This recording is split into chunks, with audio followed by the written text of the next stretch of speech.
Selamat datang di channel hiburan novel. Sebelum memulai mendengarkan novel, jangan lupa untuk subscribe dan like video ini, supaya admin bisa lebih bersemangat untuk membuat konten lebih banyak.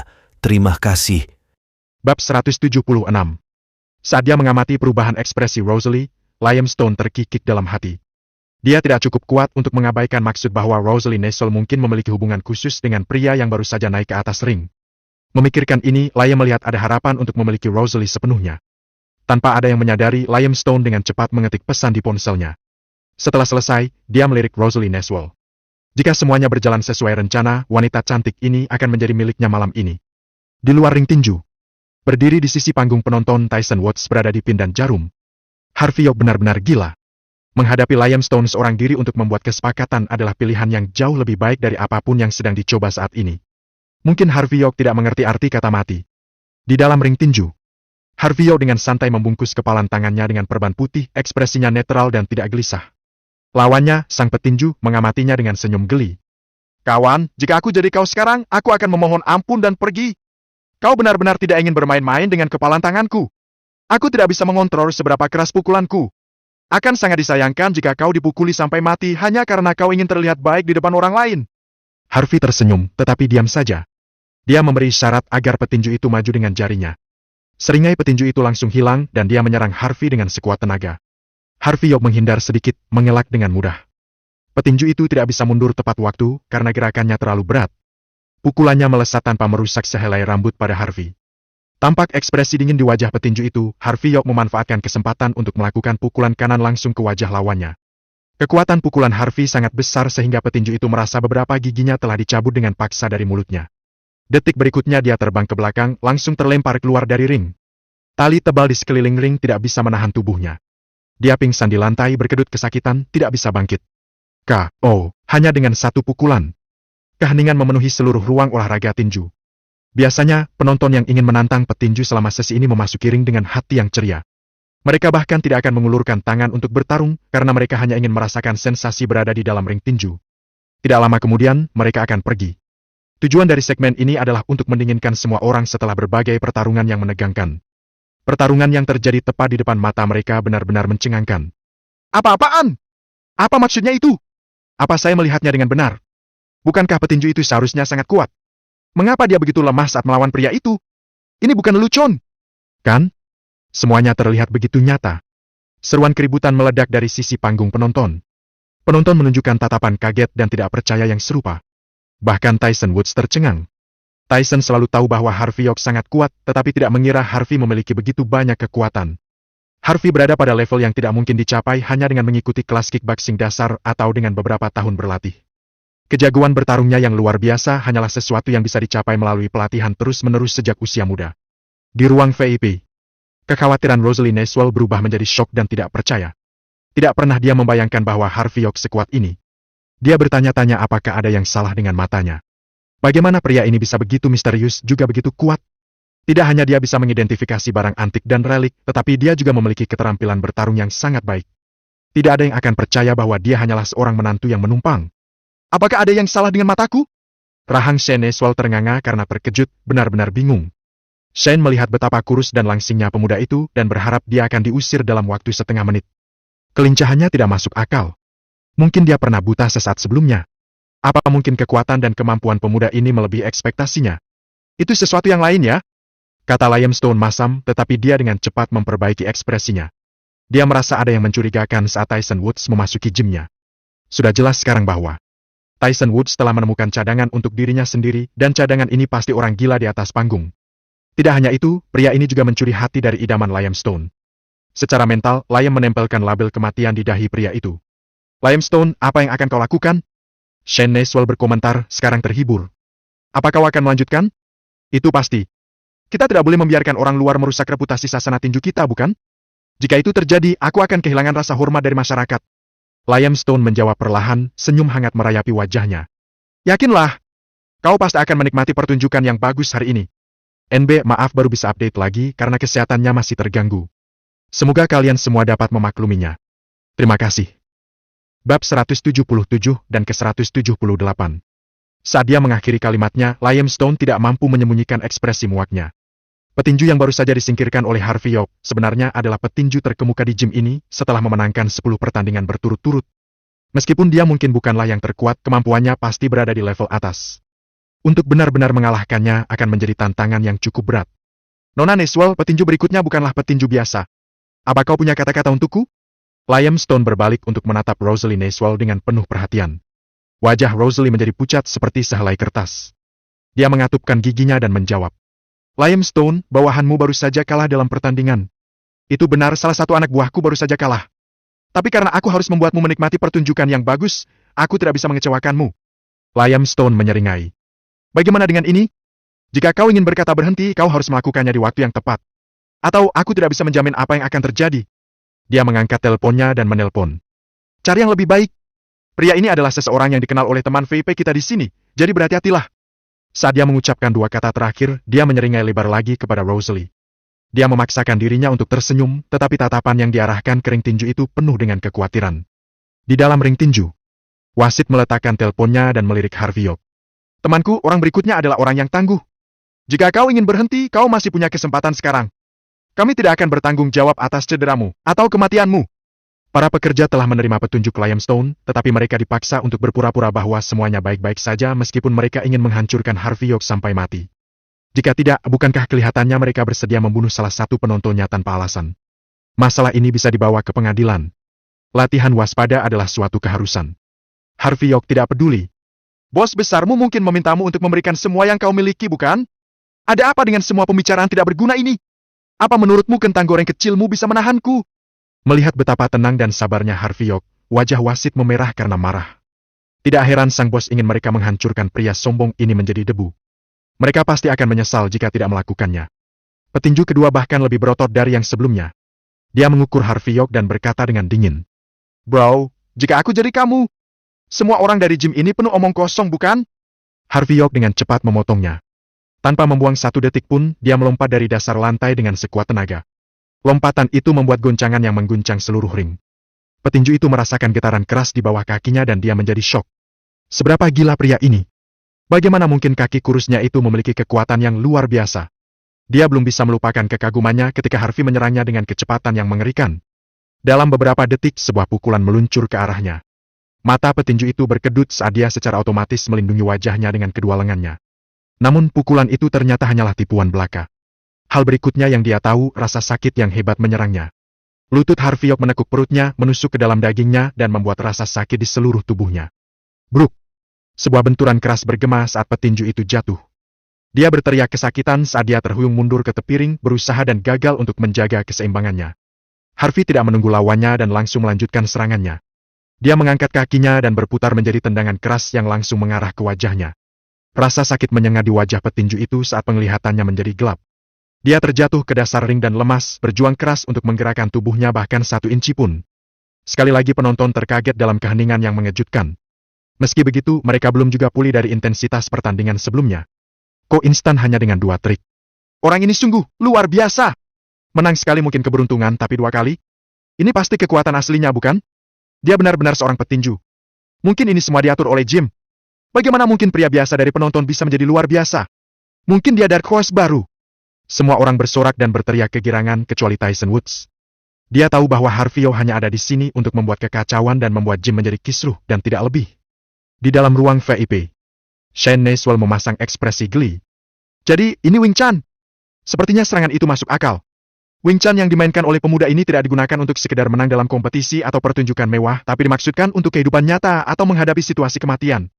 Tidak peduli berapa banyak pria besar yang mencoba menjebaknya, hal itu mungkin tidak akan berhasil. Bahkan ahli kickboxing pun tidak bisa melakukannya. Jika hanya orang-orang ini yang kau miliki, Tuan Stone, maka aku khawatir reputasi Jimmu mungkin akan sia-sia. Akhirnya Liam Stone kehilangan ketenangannya. Ekspresi muram muncul di wajahnya dan dia mendesis, jadi dia berencana untuk melumpuhkan semua anak buahku satu persatu sendirian. Bab 178. Itu sangat mungkin. Dulu ketika aku tinggal di ibu kota, aku pernah menyaksikan hal seperti ini. Master sejati dari tipe ini sepertinya telah membenamkan diri di dunia seni bela diri sejak lama. Shane Neswell menjawab sambil tertawa kecil. Mereka mungkin tidak sebagus yang sering digambarkan dalam novel seni bela diri, tapi satu orang yang membunuh 100 orang bukan hanya sebuah legenda. Wajah Liam Stone berubah menjadi lebih gelap. Semakin Shane Neswell tertarik, Liam Stone semakin malu.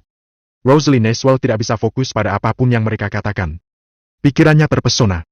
Pria ini sungguh luar biasa. Bahkan dua petinju yang menakutkan itu tidak bisa mengalahkannya. Dia jelas bukan petarung yang tidak kompeten. Namun, dia rela menjadi menantu laki-laki yang menumpang dan membiarkan dirinya diejek oleh semua orang di kota. Mengapa? Apakah benar-benar karena seorang wanita? Tetapi dia bahkan belum menyentuh tangan istrinya bahkan setelah 3 tahun menikah, bukan?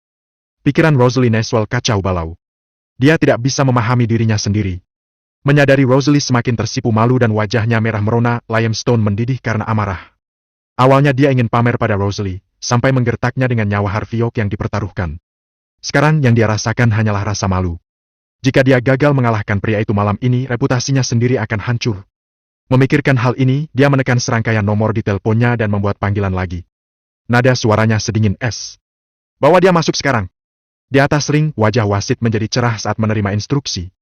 Tampaknya bos telah memutuskan untuk memberikan segalanya demi mempertahankan reputasi gym tinju bawah tanah mereka, bahkan jika itu berarti membawa petarung terbaik mereka. Panggilan itu membuatnya sedikit gemetar karena ketakutan. Kemarahan Liam Stone terlihat jelas melalui telepon. Jika orang berikutnya tidak bisa melakukan apapun pada Harvey Oak, hidupnya tidak akan terjamin. Menarik napas dalam-dalam, dia memaksa dirinya untuk tersenyum. Apakah kita akan melanjutkannya, Tuan? Karena semua petarungmu jelas-jelas sampah, mengapa kau tidak berhenti membuang-buang waktu dan langsung saja mengirimkan Liam Stone kepadaku? Harvey Oak menjawab dengan tenang. Wasit langsung menebak maksud Harvey Oak. Pria ini tidak bermaksud apa-apa selain menimbulkan masalah di gym. Dia tidak berani menyampaikan ini ke Liam Stone. Sebaliknya dia hanya bisa berkata, "Jangan khawatir. Jika kau ingin mati, kami tidak akan mengecewakanmu. Kami akan mengirimkan petarung terbaik kami sekarang juga." Wasit membelakangi Harvey Oak dan menuju ke arah ruang istirahat petinju. Ketika mereka mendengar bahwa petinju lain jatuh, mereka tidak dapat menahan kebingungan mereka. Bagaimana mungkin seorang anggota dari penonton bisa sekuat itu? Ini sama sekali tidak normal. Wasit mendekati seorang pria muda dengan potongan cepak, dengan wajah yang menunjukkan bahwa dia tidak peduli terhadap dunia. "Sekarang giliranmu, Dario." Dario Moore mengangkat kepalanya sambil tersenyum. Bekas luka ringan di wajah tampannya terlihat di bawah cahaya. "Bukannya aku tidak memiliki pertandingan untuk hari ini?" Senyumannya memberikan kesan orang yang baik, latar belakangnya pun sangat luar biasa. Rumor berbicara tentang bagaimana dia dijuluki sebagai dewa perang selama dinasnya di ketentaraan. Dia merupakan yang terbaik di antara semua prajurit, berdiri di paling atas. Setelah pensiun, Dario datang bekerja di gym tinju bawah tanah Liam Stone. Dia belum pernah kalah dalam satu pertandingan manapun. Kemampuannya yang royal membuatnya spesial. Karena itu, Liam Stone hanya akan memanggilnya keluar untuk saat-saat yang paling mendesak. Alasan Dario berada di gym itu sederhana, dia hanya menginginkan uang. Jika bukan karena itu, tidak ada yang bisa mengendalikan dewa perang ini. Wasit menjilat bibirnya berhati-hati untuk berbicara perlahan. "Dario, saat ini gym kita sedang menghadapi masalah besar. Jika reputasi kita hancur, bukankah itu akan sama untukmu? Apa hubungannya denganku? Kami membuat kesepakatan.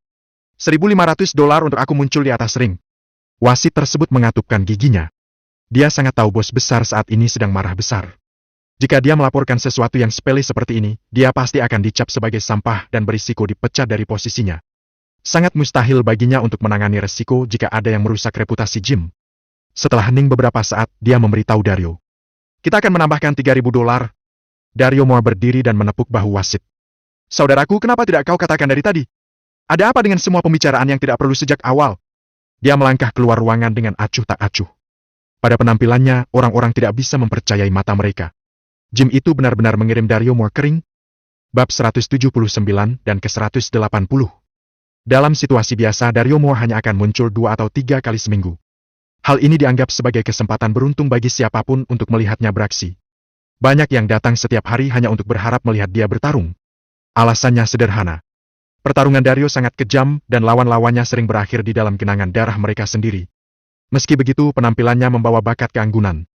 Seringkali pertarungan Dario terlihat seperti pertandingan persahabatan pada awalnya, yang kemudian berkembang menjadi pertempuran berdarah yang sebenarnya. Setiap pertandingannya tidak pernah gagal memukau. Dario benar-benar menunjukkan dirinya. Hari ini bukan acara khusus dan tidak banyak orang. Mengapa Jim membuat pengaturan seperti itu? Mungkinkah ini tidak direncanakan?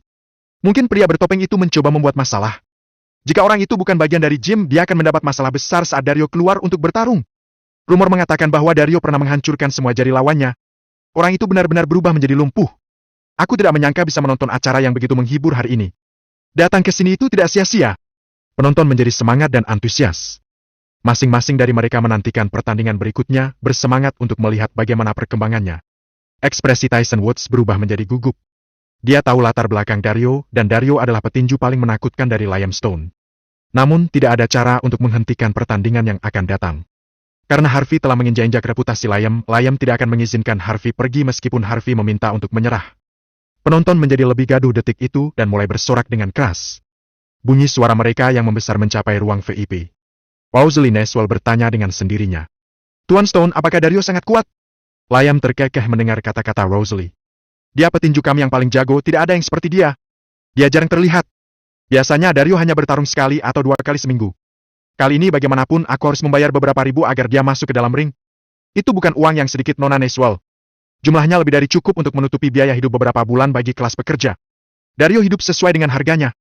Sampai saat ini dia satu-satunya orang yang bisa selalu menang di setiap ronde. Dia tidak kenal ampun saat bertarung. Lawannya yang paling beruntung berakhir di rumah sakit selama seminggu. Apakah mungkin meminta dia untuk menahan dirinya? Rosalie berkata tanpa sadar, takut Harvey akan terluka. Liam tersenyum tipis. Tentu saja ada jalan. Yaitu jika aku secara pribadi pergi untuk menghentikannya. Dia tidak akan menerima perintah dari orang lain. Bahkan jika orang yang paling berpengaruh datang, dia tidak akan mengkhianatiku. Ada cara lain, tapi itu akan membutuhkan seseorang yang lebih kuat darinya. Meskipun jika kau bertanya padaku, orang seperti itu mungkin bahkan belum lahir. Liam tersenyum penuh kemenangan. Dengan Dario, Liam yakin pria bertopeng ini akan mati atau lumpuh seumur hidup. Jika Rosalie ingin turun tangan, dia harus menyetujui semua permintaan Liam. Rosalie, sayang, ini pertandingan tinju. Hidup dan mati ada di tangan sang pencipta. Shane Neswell berkata pelan. Jika kita ikut campur sekarang, kita bisa membuat Dario semakin marah. Dia mungkin akan memberikan pukulan yang lebih berat. Lebih dari itu, aku ingin melihat apa yang bajingan ini benar-benar mampu lakukan. Bagaimana mungkin orang yang cerdik seperti Shane tidak menyadari perhatian Rosalie yang tidak biasa pada Harvey? Namun, dia adalah tipe pria yang lebih suka menyembunyikan emosi yang sebenarnya. Faktanya, dia sendiri cukup senang dengan pertunjukan Harvey sejauh ini. Dia menantikan untuk melihat lebih banyak lagi prestasi luar biasa Harvey. Mendengar ini, Liam menyeringai. Memang Tuan Neswell memahami kami dengan baik. Bagaimana kita bisa pergi dan menghentikan pertandingan ketika seseorang seperti Dario keluar untuk bertarung? Mari kita terus menonton. Di atas ring, Dario melirik Harvey dengan santai dan tersenyum. Kawan, aku melihat kau memiliki lengan yang lemah dan kaki yang kurus. Mengapa kau tidak berlutut dan aku hanya akan memukulmu beberapa kali di kepala? Aku berjanji tidak akan membunuhmu. Bagaimana menurutmu? Pupil Harvey membesar saat dia mengamati Dario. Dario mungkin tampak santai, tetapi sikapnya sangat berbeda dari petinju lain sebelumnya. Hanya mereka dengan latar belakang unik yang akan biasa saja terhadap masalah hidup dan mati. Meskipun Harvey lebih memperhatikan kali ini, dia tidak takut. Dia telah membenamkan dirinya dalam seni Wing Chun selama bertahun-tahun dan telah menempuh jalur pertarungan yang sebenarnya. Walaupun tidak banyak berlatih selama 3 tahun terakhir karena kondisi tubuhnya, kemampuan dasarnya masih utuh. Jika bukan itu masalahnya, dia tidak akan bisa menggunakan kekuatan sebesar itu selama pertandingan sebelumnya. Aku pikir malahan kau yang harus berlutut di depanku. Harvey menjawab dengan tenang. Sepertinya kau cukup punya pengalaman. Senyuman kebanggaan Dario menghilang. Lapisan es menyebar di wajah tampannya. Dia berkata, awalnya aku pikir aku tidak akan terlalu menyakitimu.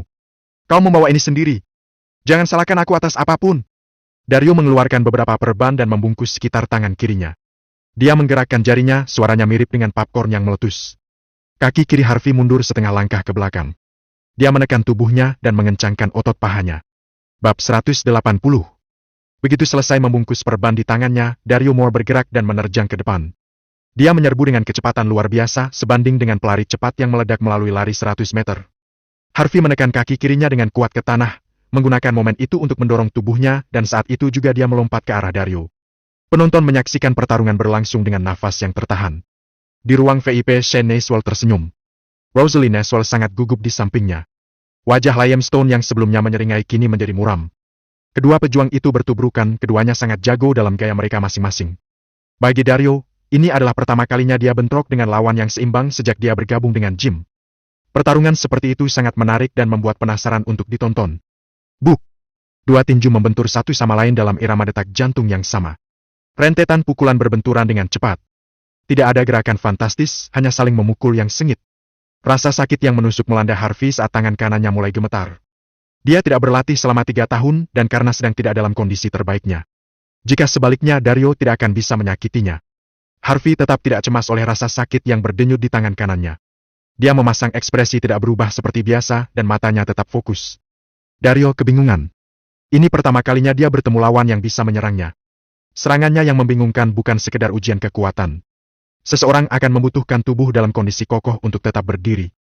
Faktanya, pukulan Dario bisa dengan mudah melumpuhkan tangan seseorang hanya dengan satu serangan. Saat keduanya bertarung, petinju lainnya keluar untuk menonton. Mereka tahu trik perdagangan mereka dan terkejut melihat perkembangan pertandingan. Bajingan ini berani melawan Dario secara langsung. Bagaimana ini bisa terjadi? Pukulan Dario seberat ratusan kilo.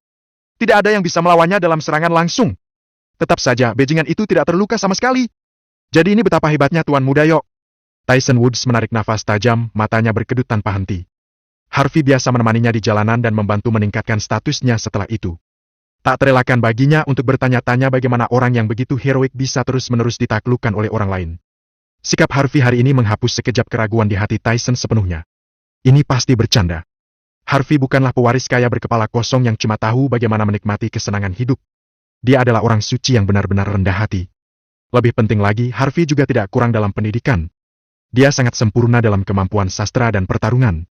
Tyson tidak berani menyinggung perasaan orang seperti itu. Di ruang VIP, sudut mata Layam berkedut tidak percaya saat dia terus menonton pertarungan. Dia berasumsi bahwa pukulan Dario akan dengan mudah membunuh pria itu atau setidaknya membuatnya lumpuh. Itulah yang pantas bagi si bajingan yang datang membawa malapetaka dan merebut wanitanya. Bagaimana dia bisa menahan serangan Dario dengan begitu mudah? Mungkinkah Dario menahan kekuatan aslinya? Dario pasti sedang bermain-main dengannya. Benar sekali. Tentu saja, itu pasti masalahnya. Rosalie menghela nafas lega. Wajahnya terlihat senang. Kekuatan pria ini sangat mengejutkan sekaligus menakutkan. Dalam hidupnya Rosalie telah mengalami banyak pengalaman dan bertemu banyak laki-laki, tetapi dia tidak pernah bertemu orang yang bisa dibandingkan dengan Harvey. Shane terlihat membagikan pemikiran Rosalie. Dia tersenyum sedikit. Orang ini sama sekali tidak buruk. Aku setuju jika kau ingin dia menjadi suamimu. Kakek, apa yang kau bicarakan? Wajah Rosalie memerah. Dia punya keluarga. Apa? Shane menyeringai lebar. Untuk keluarga Neswell, jika kau ingin seseorang melajang, maka dia akan melajang. Layam mengerutkan alisnya saat dia mendengarkan percakapan mereka. Dengan cepat Layam mengganti wajah cemberutnya dengan senyuman dan berkata, sepertinya pria ini adalah tipe Nona Neswell. Namun menurutku kau tidak perlu terlalu khawatir tentang apakah dia punya keluarga atau tidak. Aku pikir kau harus lebih memikirkan apakah dia bisa bertahan. Dia hanya penuh tenaga dan bersemangat karena Dario masih bermain dengannya. Ketika Dario sudah muak, aku takut. Layam yakin akan kemenangan. Dario. Tidak ada yang bisa menyamai kemampuannya. Tubuh indah Rosalie gemetar mendengar kata-kata Layam. Dia tanpa sadar melihat kering, mendapati dirinya resah atas konsekuensi yang mungkin terjadi. Di atas ring, Dario dan Harvey mundur setengah langkah setelah saling bertukar pukulan. Dario lebih cepat menyerang dan segera menyerbu ke depan, melayangkan rentetan pukulan keras dengan kedua kepalan tangannya. Kemampuan Dario dipoles dan disempurnakan melalui pertarungan nyata serta krisis hidup dan mati. Meskipun serangan Dario mungkin tampak berantakan, setiap serangannya masing-masing dengan hati-hati diarahkan untuk menimbulkan rasa sakit sebanyak mungkin. Harvey terjebak dalam posisi yang sulit. Dia hanya bisa bertahan, tidak dapat menemukan kesempatan untuk membalas dan melawan serangan tanpa henti dari Dario. Dengan lolongan yang gagah, Dario menghempaskan tangan kanannya seperti bola meriam dan melontarkan pukulan kuat ke arah dada Harvey. Wajah Harvey berubah drastis. Dia buru-buru menyelangkan tangan di dada sebagai pertahanan. Pukulan keras Dario mendarat di atasnya, mendorongnya jauh dan membuat Harvey melayang melintasi ring. Di ruang VIP, segelas air di tangan Rosalie jatuh ke tanah dan pecah. Degan di depannya berlalu seolah-olah sebuah film. Meskipun dia sendiri tidak berada di dalam ring, dia bisa merasakan kekuatan Dario yang luar biasa ada dalam satu pukulan itu. Terima kasih telah mendengarkan cerita novel. Sampai ketemu kembali di video berikutnya.